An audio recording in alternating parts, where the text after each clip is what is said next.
Well, good morning, Interbet fans, and welcome to the preview for Turffontein on the inside track, Saturday the 24th of April, and we've got our Wi-Fi sorted out, so we're able to upload by about 10:30. Should be able to get the show, and certainly if you need to get it earlier, you go to Interbet, and it's on the podcast system, so you can always get the show by listening to it on the podcast. But 9-race program today. As I say, inside track, the draw is very, very important. 21 pentrometer, a 7-meter false rail at the 500-meter mark. So those that are caught wide are going to be caught wide. And normally you get good paces here and good results. And I think that this might be a very good card. Let's have a look at race 1, which is off at 12:30. It's fillies and mares, 74, 2,600 meters. And Ration My Passion has his first run for the Paul Peter Warren Kennedy combination, and really is well suited by everything about this race, but does come from a bit of a break. But the stable is in such good form that you've got to believe that this is the one they've all got to beat. The horse I like here is a Veracana from the Joe Somers stable, Lyle Hewitson on it. Looks well weighted and looks absolutely ready for this race, and I'd certainly have a very good each way bet on Veracana at 5-1. They pay 3 places. I don't see this running out the first 3. They look like the two that could fight it out. The Sash, Illuminate, good form. So, you know, it's one of those races that if these two get run over, anything can win it. But I do believe that Veracana is the value in the race. Race 2, this is a graduation handicap. What's the point of having graduations if you're going to make them into handicaps? You might as well just have a handicap for 2-time winners and less, and maidens. Anyway. Master Supreme looks very difficult to beat here, and I make him number 1 on the card, the right horse. But Bold Resolve might very well improve over the 1,800 meters, so I can give him a chance to. Techno Savvy came from Durban, put over a bit of a trip. First time I put him over a bit of a trip, won readily, and the horse that he beat ended up winning a very good maiden as well. So, and a maiden handicap at that for top weight. So the form might be much better than rated here.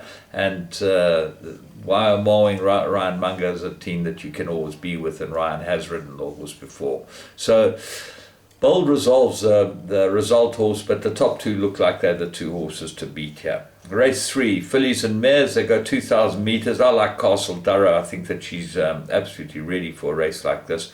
Runs on, I think the distance will suit her. She goes this type of trip.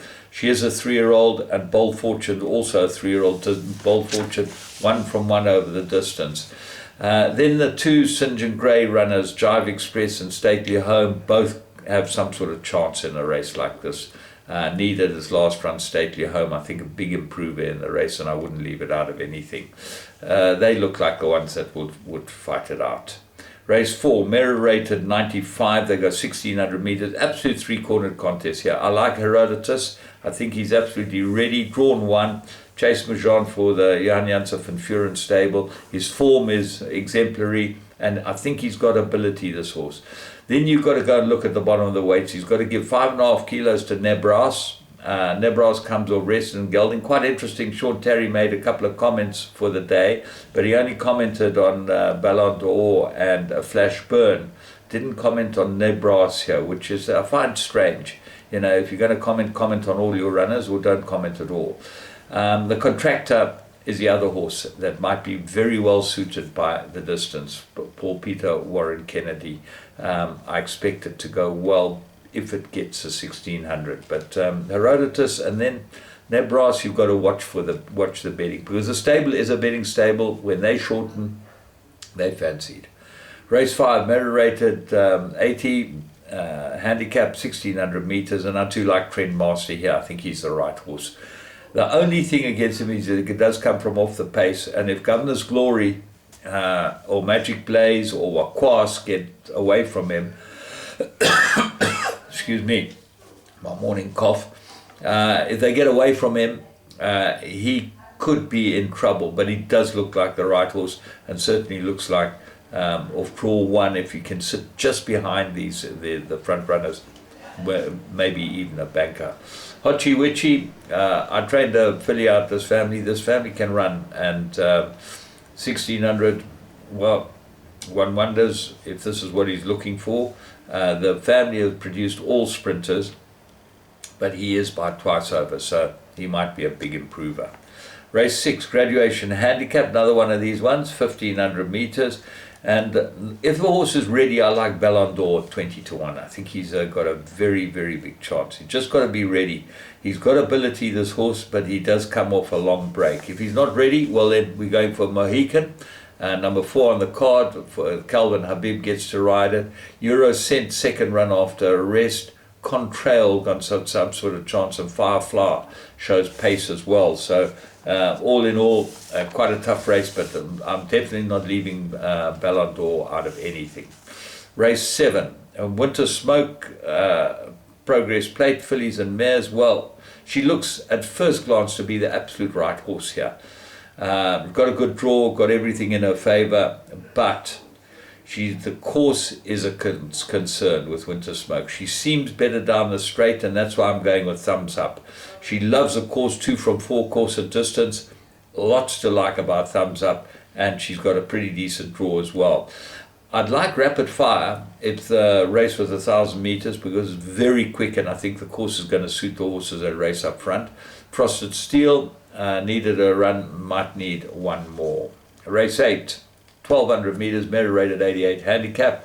I'm going for Velocity. It is a favorite, I know, but it does look like the right horse got everything in his favor, in her favor in a race like this. Beautifully bred, drawn 1, lots to like about her, and she should be able to put this lot to bed. If you're looking for dangers, 1 Rock of Africa is 12-1, gets the right rider, drawn 2, and certainly loves the course. Written in Stone, ignore his last start. Striker, you know him, when he has an off day, he has a very off day, and I think he did on Written in Stone last time. Showed absolutely nothing. Race 9, merit rated 1200, 72. Al Gilboa came off a maiden. Ferraris gets the ride off on it now. But the key to this race, and there's only one key, is St. John Gray. He's got 2 runners in the race. They look like the best 2 horses in the race. I wouldn't leave Certifiable out of anything. 1 from 4 course and distance. He's put the blinkers on. That St. John, he's as sharp as they come. Put the blinkers on Certifiable, off a good draw. That might be everything that she needs. She is a 6-year-old, but she's won 7 races, and she's obviously better than average. Putin's Promise, well, he's a 4-year-old. He's only had 1 win. And he gets a kilo from Certifiable. It might not be enough. So he goes into everything as well, because he's drawn 1s. As I say, they've drawn 1 and 3. They've got everything in their favour. Who knows which one's the best? Maybe the betting will tell us. But the trouble is, it's a 9th race, so I'm putting both of them in my pick 6.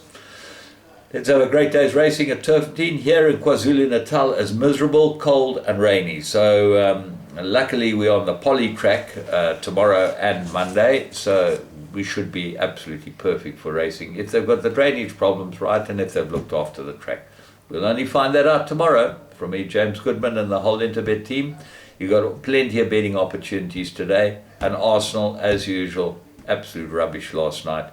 Who knows how you can support them? I think I might actually go and support Everton or Tottenham, because they haven't got Mourinho anymore. Thank goodness for that. Or Man United, because they got Ole, or Pep Guardiola, or I'll stick with Arsenal. Goodbye.